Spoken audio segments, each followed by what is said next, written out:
Halo anak-anak, selamat pagi. Bagaimana kabarnya pada hari ini? Nah, kembali lagi dengan Ibu Karin ya di sini. Nah, sekarang sebelum kita memulai mata pelajaran kita pada hari ini, maka kita awali dulu ya dengan berdoa, dan untuk absennya nanti akan menyusul ya, oke? Oke, berdoa akan dipimpin sesuai dengan kepercayaan kita masing-masing ya anak-anak. Oke, berdoa dimulai.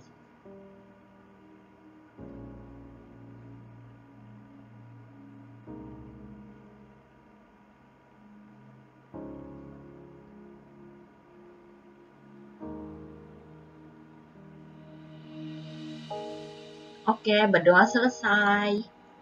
Yeay.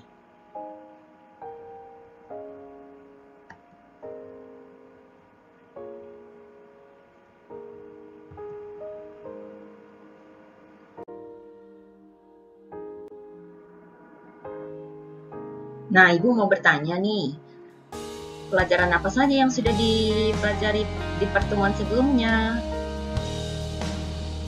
Ya, benar, tentang KPK dan FPB, kelipatan dan faktor bilangan, kelipatan persekutuan terbesar dan faktor persekutuan terkecil, dan juga pemecahan masalahnya. Oke, nah pada hari ini kita akan mempelajari tentang apa ya? Nah, di sini kita akan mempelajari tentang pembulatan dari hasil pengukuran panjang dan pembulatan dari hasil pengukuran berat. Oke, kita langsung saja ya ke halaman selanjutnya. Agar pembelajaran kita dapat berjalan dengan baik dan juga berjalan dengan lancar. Oke? Sip ya.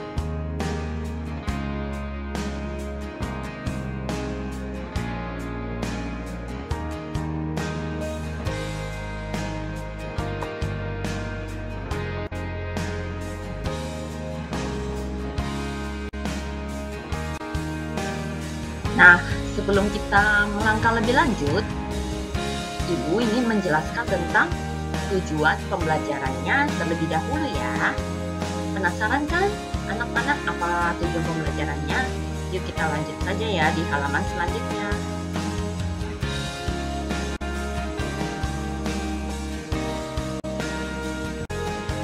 Nah, tujuan pembelajarannya itu ada 3 macam.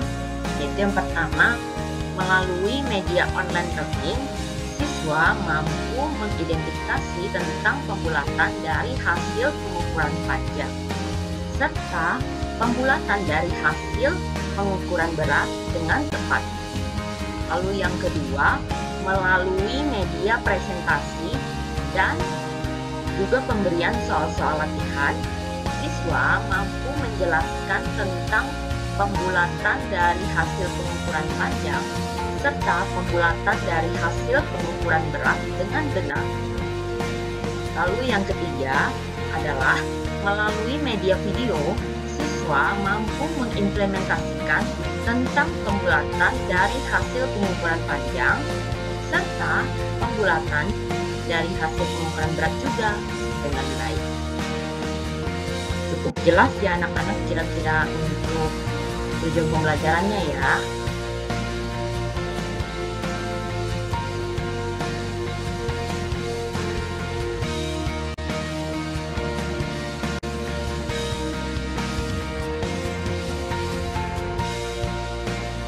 Nah, pengukuran berat dan panjang ini sering ditemukan di dalam kehidupan sehari-hari loh. Nah, contohnya itu kita dapat temukan dalam mengukur berat badan atau juga dalam mengukur panjang meja. Di mana kadang-kadang pengukuran yang kita lakukan itu tidak selalu tepat melalui bilangan tertentu. Nah, oleh karena itu, sebagai kesimpulannya, pembulatan kesatuan terdekat itu dilakukan.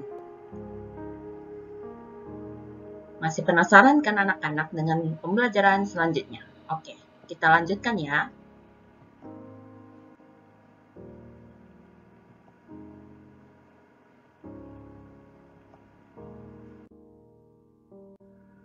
Nah, kita akan mempelajari tentang pembulatan dari hasil pengukuran panjang. Seperti contohnya, ada beberapa jenis alat dari pengukuran panjang. Di antaranya adalah meteran roll kecil, meteran roll besar, meteran pita, dan juga penggaris loh. Dan contohnya ini anak-anak bisa lihat di bukunya ya, di buku matematika ESPS-nya. Semuanya kira-kira udah ada di sana. Oke? Akan tetapi, alat pengukuran panjang yang biasanya digunakan itu adalah penggaris, di mana pada umumnya satuan panjang yang dilakukan oleh penggaris ini adalah yang digunakan maksudnya yaitu sentimeter. Oke, kita lanjutkan.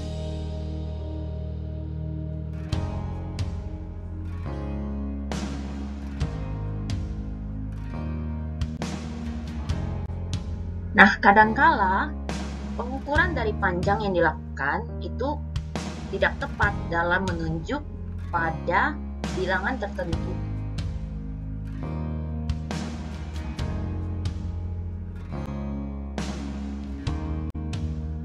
Nah, jadi kita dapat melakukan suatu pembulatan dari pengukuran panjang ke satuan sentimeter yang terdekat. Oke, anak-anak.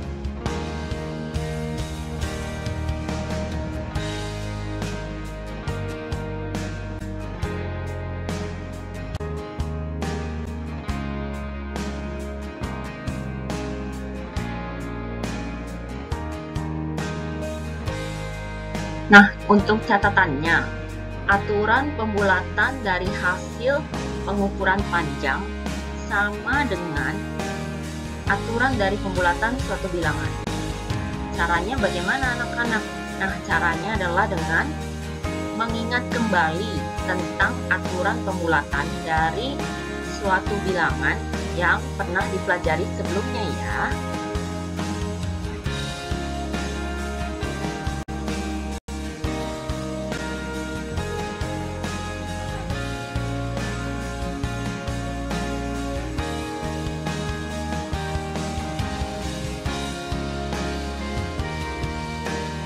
Oke, berikutnya kita akan melanjutkan pembahasan tentang materi kita tentang pembulatan dari hasil pengukuran berat, di mana kita dapat ambil juga contohnya nih, bahwa alat ukur yang digunakan untuk mengukur berat disebut juga dengan timbangan yang mempunyai jenis timbangan, macam-macam timbangan dengan kegunaannya itu yang berbeda-beda, seperti timbangan badan, timbangan buah, dan timbangan perhiasan. Contoh gambarnya anak-anak juga bisa lihat di bukunya ya. Oke.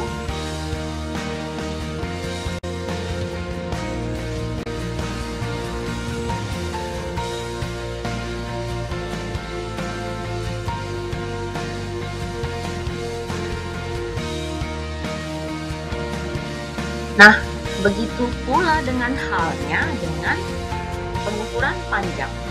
Pengukuran dari hasil pembulatannya, maksudnya ketika melakukan pengukuran berat, hasilnya itu kadang-kadang tidak tepat, tidak selalu tepat untuk menunjuk kepada suatu bilangan tertentu, sehingga kita melakukan pembulatan dari suatu bilangan. Oke anak-anak, mudah-mudahan materinya dapat mudah untuk dipahami ya anak-anak. Oke, sip ya.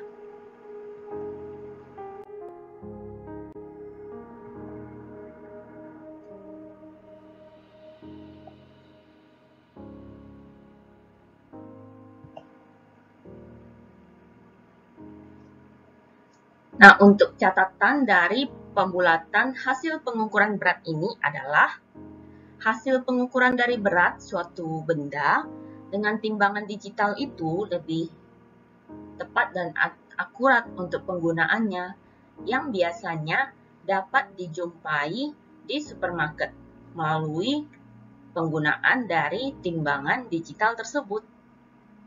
Oke.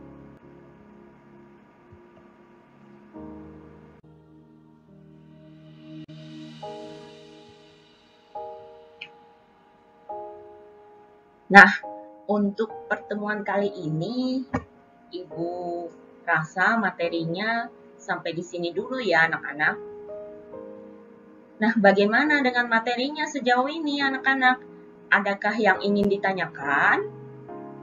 Jika ada yang ingin ditanyakan, anak-anak bisa langsung melambaikan tangannya ke kamera ataupun dapat menuliskan pertanyaannya di kolom chatnya ya anak-anak.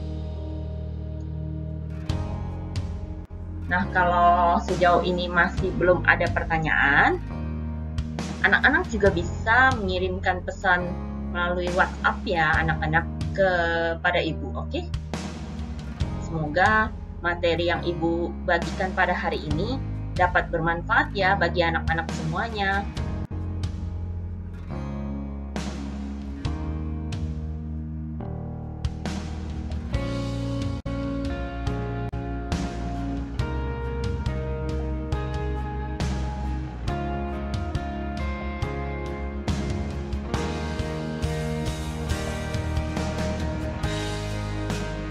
Oke, kita lanjutkan ke kesimpulannya ya. Yaitu, kalau anak-anak bisa simpulkan, juga boleh ya menunjuk tangannya ke kamera, melambaikan tangannya ke kamera. Oke. Kalau belum ada, Ibu akan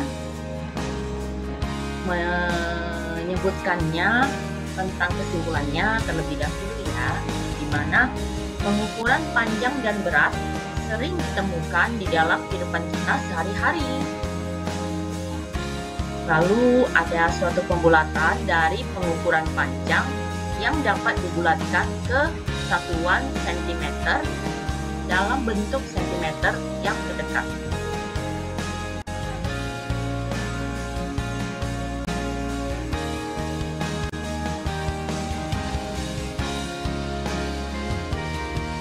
Nah, begitu pula dengan halnya dengan pengukuran panjang. Ketika melakukan pengukuran berat, kadang-kadang hasilnya itu tidak tepat, tidak selalu tepat, karena dia menunjuk kepada bilangan tertentu. Sehingga kita melakukan pembulatan dari suatu bilangan.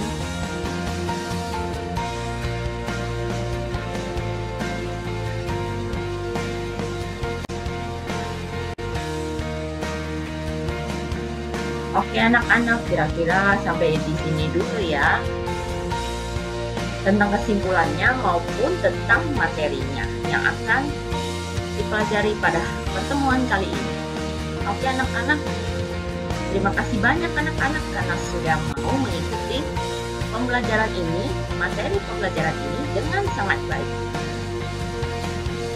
Oh ya, sebelum kita tutup pembelajaran kita pada hari ini, maka kita akhiri juga ya dengan berdoa, karena di awal sudah diawali juga dengan berdoa kan.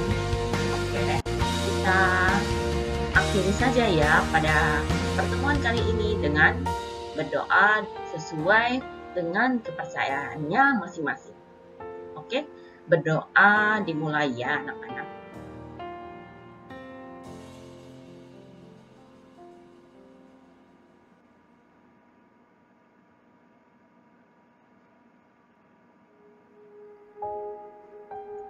Oke, berdoa selesai. Yeay, bagaimana nih pembelajarannya? Bagaimana tugas-tugasnya? Bisa dikerjakan bukan? Kalau misalkan ada kendala dalam mengerjakan tugas, anak-anak boleh kirimkan pesan kepada ibu juga ya melalui WhatsApp. Dan jangan ragu-ragu jika ada pertanyaan yang ingin ditanyakan. Oke, anak-anak. Untuk absennya nanti Ibu akan kirimkan melalui WhatsApp juga ya.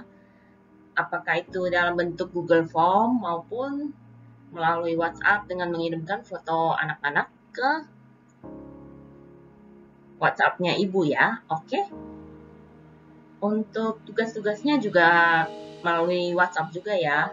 Sama juga. Boleh dikumpulkan melalui Google Form ataupun boleh dikumpulkan dalam bentuk manual. Oke, anak-anak. Semoga tidak bosan-bosannya untuk mendengarkan apa yang Ibu sampaikan pada hari ini ya, maupun di pertemuan selanjutnya.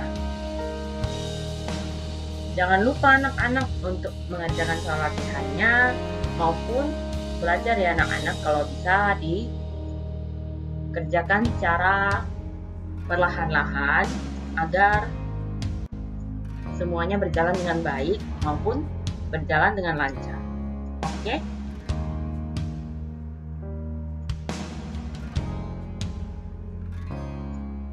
Nah, oke, sampai jumpa lagi ya di pertemuan selanjutnya. Tetap salam sehat, jaga kesehatannya, dan kalau bisa tetap infokan Ibu selalu ya kalau ada masalah, kalau ada kendala seperti itu dalam mengerjakan tugas maupun dalam mengerjakan soal latihannya maupun dalam belajarnya. Oke?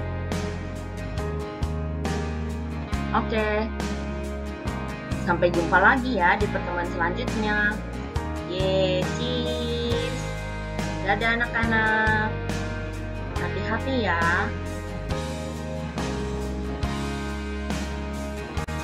Selamat pagi anak-anak. Semoga senang ya dengan apa yang Ibu ajarkan pada hari ini. Oke. Have a good day, have a nice day, and then see you in the next meeting, in the next class. Oke?